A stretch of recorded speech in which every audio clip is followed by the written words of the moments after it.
경기도 의정중개탑 시간입니다. 이 경기도의회는 예산결산특별위원장으로 권칠승 도의원을 선출을 했습니다. 이 경기도가 심각한 재정위기에 직면한 어려운 상황에서 예산결산위원장의 역할이 그 어느 때보다 막중할 것 같은데요. 앞으로 남은 임기 어떤 방향으로 이 경기도 재정을 운영해 나갈 것인지 좀 들어보겠습니다. 권칠승 위원장과 함께하겠습니다. 화성시 제3선거구가 지역구입니다. 위원장님 안녕하십니까? 네, 안녕하십니까. 네. 막중한 임무를 맡으셨는데 당선 소감 한 말씀 좀 부탁드리죠. 네, 이번에 경기도의회 예산결산위원장으로 선출된 화성시 출신 민주당 권칠승 의원입니다. 재정 상황이 어려운 시기에 중책을 맡아 어깨가 좀 많이 무겁고요. 도민 여러분들의 많은 관심과 애정을 부탁드립니다. 네, 경기도가 지금 재정 위기를 겪고 있다고 그러던데 현재 상황이 어떻습니까? 한마디로 말씀드리면 매우 어려운 상황입니다. 사실상 이미 작년부터 시작이 된 건데요. 네. 경기도 2012 회계년도, 그리고 작년이죠. 예. 결산서를 보면 이 순세계 잉여금이 약 마이너스 1,397억 원입니다. 이 순세계 잉여금이라고 하는 거는 이제 쉽게 말씀드리면은 쓰고 남은 돈 중에서 2월 금액과 국비 사용 잔액을 이제 제외한 것인데요. 예. 이게 마이너스라고 하면 이제 사실상 재정 결손이 발생했다 이런 이야기가 되는데요. 예산을 집행하는 부서인 경기도는 당연히 이런 재정 결손의 신호를 미리 감지하고 세출을 줄인다든가 아니면 예산 절약을 위한 대책을 세운다든가 이렇게 했어야 되는데 예. 그렇게 못한 책임이 있죠. 근데 이제 지금까지 말씀드린 거는 이제 작년 상황입니다. 올해 결산 때 이제 발견된 내용들이니까요. 그렇군요. 예. 근데 이제 올해는 작년과는 비교가 되지 않을 정도로 더 심각합니다. 이제 비공식 의견이고 관측들이지만 최악의 경우에는 세수 결함이 한 6,500억 그리고 또 재정 결함 규모는 한 1조 2천억에 이를 수도 있다 이런 전망들이 지금 나오고 있는데요. 예. 만약에 이게 이제 현실화가 된다면 이런 재정 결함이나 결손 정도가 아니라 사실상 올해 경기도 재정은 부도다 이렇게 봐도 무방할 것 같습니다. 그 원인이 어디 있는 겁니까? 원인은 물론 여러 가지가 있습니다. 우선 지금 도에서 이야기하는 것을 보면 부동산 경기 침체에 따른 이 세수 부족, 그다음에 또 물론 또 도에 불리하게 설계되어 있는 조세 체계가 또 있습니다. 그리고 국가복지 사업 같은 거에 대해서 네.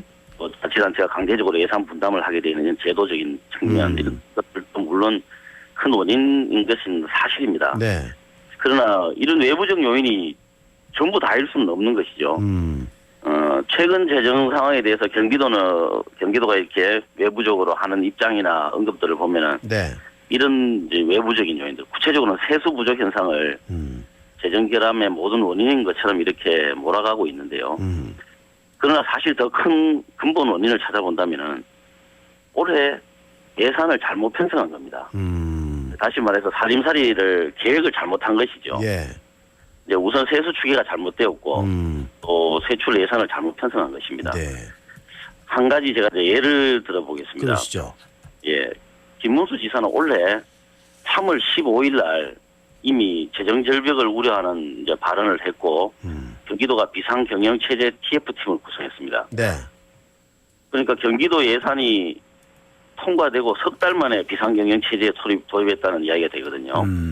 그렇다면 경기도가 예산과 관련해서 거의 한 치 앞도 제대로 못 보는 엉터리 장림 예산을 편성한 것이다. 예.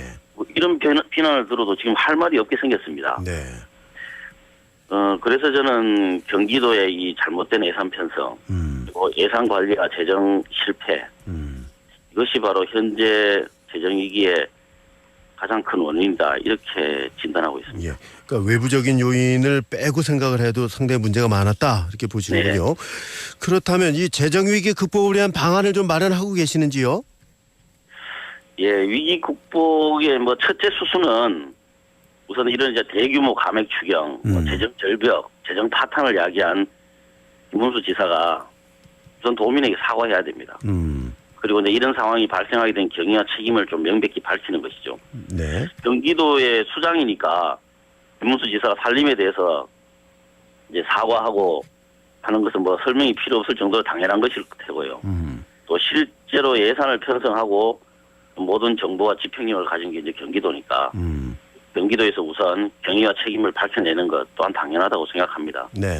그래서 앞서 말씀드린 것처럼 외부 요인의 모든 책임을 전가하는 듯한 경기도의 태도는 이제 매우 잘못됐다고 생각을 하고요. 두 번째로 경기도가 이 허심탄회하게 정보를 공개하고 의회와 논의를 해야 된다 이렇게 생각합니다. 네.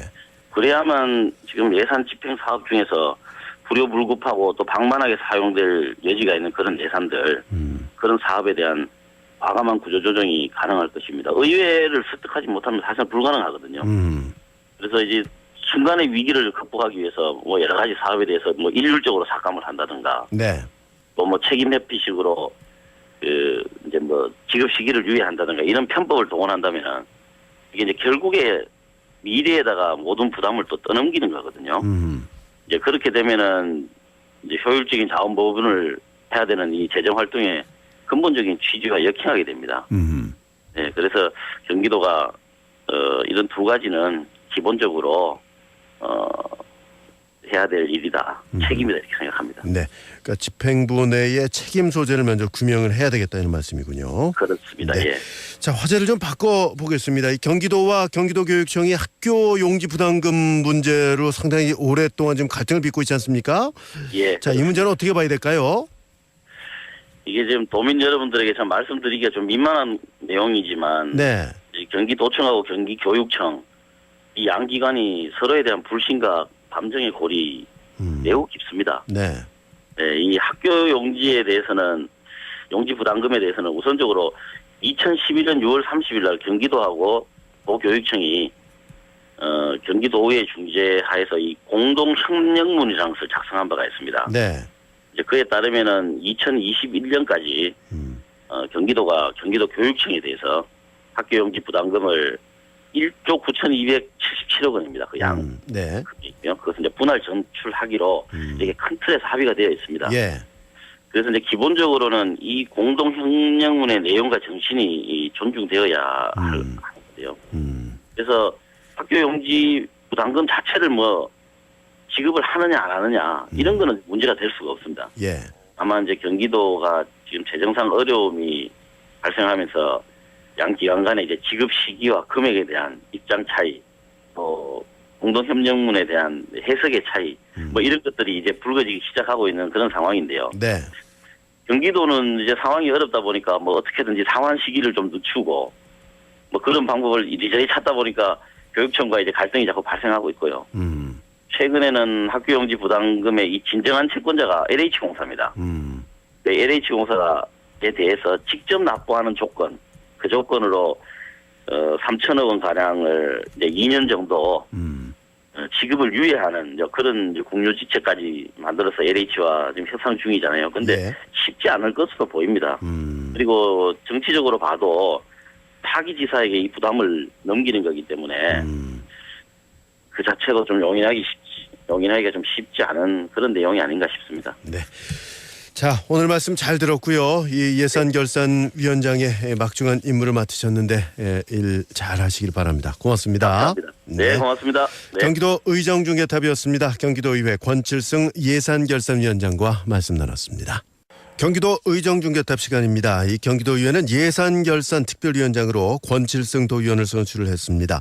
이 경기도가 심각한 재정위기에 직면한 어려운 상황에서 예산결산위원장의 역할이 그 어느 때보다 막중할 것 같은데요. 앞으로 남은 임기 어떤 방향으로 이 경기도 재정을 운영해 나갈 것인지 좀 들어보겠습니다. 권칠승 위원장과 함께하겠습니다. 화성시 제3선거구가 지역구입니다. 위원장님 안녕하십니까? 네, 안녕하십니까? 네. 막중한 임무를 맡으셨는데 당선 소감 한 말씀 좀 부탁드리죠. 네, 이번에 경기도의회 예산결산위원장으로 선출된 화성시 출신 민주당 권칠승 의원입니다. 재정 상황이 어려운 시기에 중책을 맡아 어깨가 좀 많이 무겁고요. 도민 여러분들의 많은 관심과 애정을 부탁드립니다. 네, 경기도가 지금 뭐 재정 위기를 겪고 있다고 그러던데 현재 상황이 어떻습니까? 한마디로 말씀드리면 매우 어려운 상황입니다. 사실상 이미 작년부터 시작이 된 건데요. 네. 경기도 2012 회계년도, 그리고 작년이죠. 예. 결산서를 보면 이 순세계 잉여금이 약 마이너스 1,397억 원입니다. 이 순세계 잉여금이라고 하는 거는 이제 쉽게 말씀드리면은 쓰고 남은 돈 중에서 2월 금액과 국비 사용 잔액을 이제 제외한 것인데요. 예. 이게 마이너스라고 하면 이제 사실상 재정 결손이 발생했다 이런 이야기가 되는데요. 이제 예산을 집행하는 부서인 경기도는 당연히 이런 이제 재정 결손의 신호를 미리 감지하고 뭐 세출을 줄인다든가 아니면 뭐 예산 절약을 위한 대책을 세운다든가 이렇게 했어야 되는데 예. 그렇게 못한 책임이 있죠. 근데 이제 지금까지 말씀드린 거는 이제 작년 상황입니다. 올해 결산 때 이제 발견된 내용들이니까요. 그렇군요. 예. 근데 이제 올해는 작년과는 비교가 되지 않을 정도로 더 심각합니다. 이제 비공식 뭐 의견이고 관측들이지만 최악의 경우에는 세수 결함이 한 6,500억 그리고 또 재정 결함 규모는 한 1조 2천억에 이를 수도 있다 이런 전망들이 지금 나오고 있는데요. 예. 만약에 이게 이제 현실화가 된다면 이거는 재정 결함이나 뭐 결손 정도가 아니라 사실상 올해 경기도 재정은 뭐 부도다 이렇게 봐도 무방할 것 같습니다. 그 원인이 어디 있는 겁니까? 원인은 물론 여러 가지가 있습니다. 우선 지금 도에서 이야기하는 것을 보면 부동산 경기 침체에 따른 이 세수 부족, 그다음에 또 물론 또 도에 불리하게 설계되어 있는 조세 체계가 또 있습니다. 그리고 국가복지 사업 같은 거에 대해서 네. 뭐 자치단체가 강제적으로 예산 분담을 하게 되는 제도적인 측면 이런 것들도 물론 큰 원인인 것은 사실입니다. 네. 그러나 이런 외부적 요인이 전부 다일 수는 없는 것이죠. 최근 재정 상황에 대해서 경기도가 이렇게 외부적으로 하는 입장이나 언급들을 보면은 네. 이런 이제 외부적인 요인들, 구체적으로는 세수 부족 현상을 재정 결함의 모든 원인인 것처럼 이렇게 몰아가고 있는데요. 그러나 사실 더 큰 근본 원인을 찾아본다면은 올해 예산을 잘못 편성한 겁니다. 다시 말해서 살림살이를 계획을 잘못한 것이죠. 예. 이제 우선 세수 추계가 잘못되었고 또 세출 예산을 잘못 편성한 것입니다. 네. 한 가지 제가 이제 예를 들어보겠습니다. 그러시죠. 예, 김문수 지사는 올해 3월 15일 날 이미 재정 절벽을 우려하는 이제 발언을 했고 경기도가 비상경영체제 TF팀을 구성했습니다. 네. 그러니까 경기도 예산이 통과되고 석 달 만에 비상경영체제에 도입했다는 이야기가 되거든요.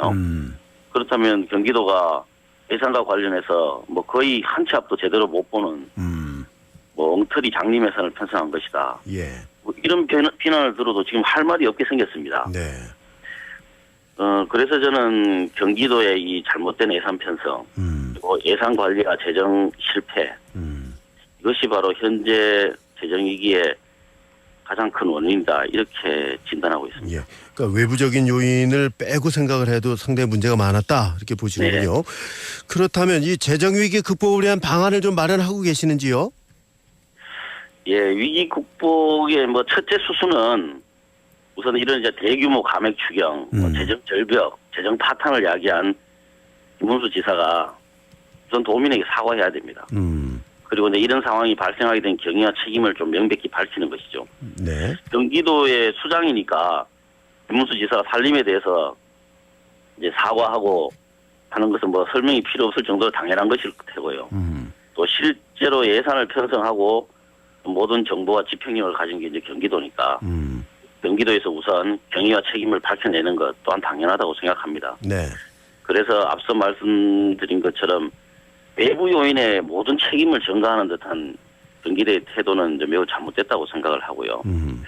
두 번째로 경기도가 이 허심탄회하게 정보를 공개하고 의회와 논의를 해야 된다 이렇게 생각합니다. 네. 그래야만 지금 예산 집행 사업 중에서 불효불급하고 또 방만하게 사용될 여지가 있는 그런 예산들, 그런 사업에 대한 과감한 구조조정이 가능할 것입니다. 의회를 설득하지 못하면 사실 불가능하거든요. 그래서 이제 순간의 위기를 극복하기 위해서 뭐 여러 가지 사업에 대해서 뭐 일률적으로 삭감을 한다든가, 네.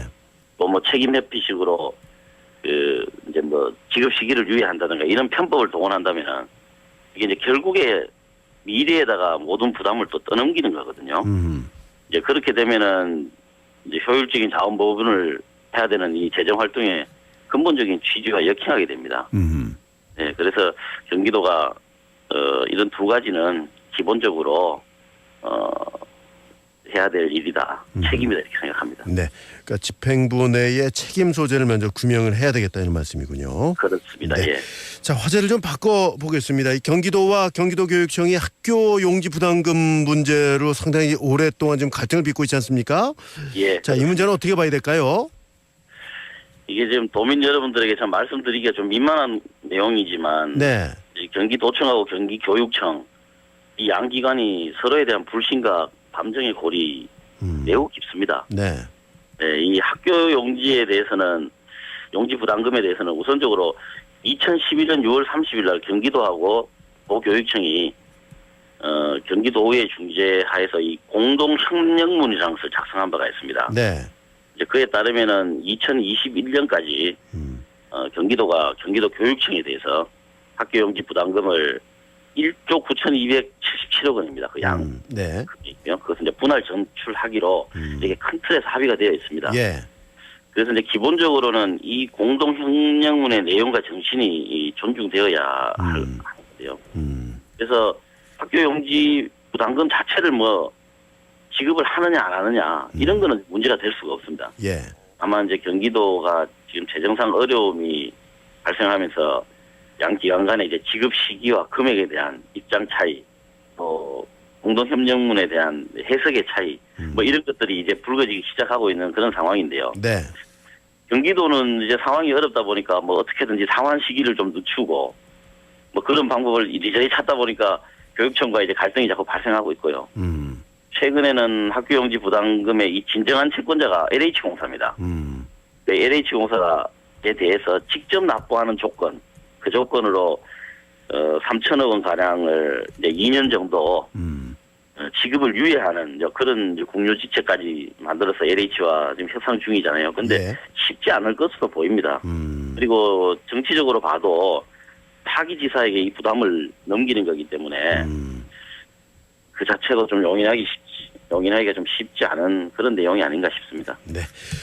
자, 오늘 말씀 잘 들었고요. 이 예산결산위원장의 막중한 임무를 맡으셨는데 일 잘 하시길 바랍니다. 고맙습니다. 감사합니다. 네, 고맙습니다. 네. 경기도 의정중개탑이었습니다. 경기도의회 권칠승 예산결산위원장과 말씀 나눴습니다.